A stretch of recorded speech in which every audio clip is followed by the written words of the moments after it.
So hello guys, welcome back to the new video of Tech Yorker. In this video, I will guide you with how you can use emoji on macOS 15. You can enable emoji viewer from the system settings. And after this, use it to type emoji. First of all, press Command plus spacebar key on your keyboard. This will open Spotlight search.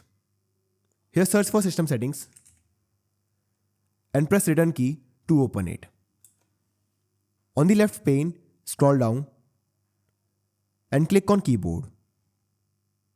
After this, click on edit next to input source.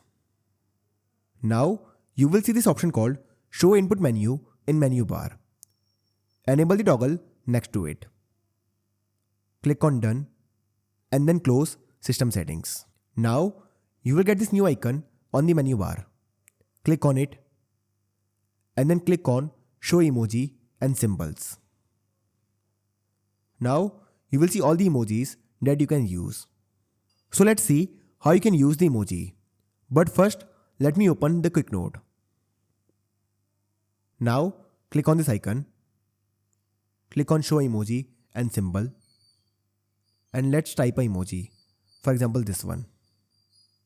And the emoji is now here. So this is how you can use emoji on macOS 15. So I hope you find this video useful. And if you do, then don't forget to like this video and subscribe our channel.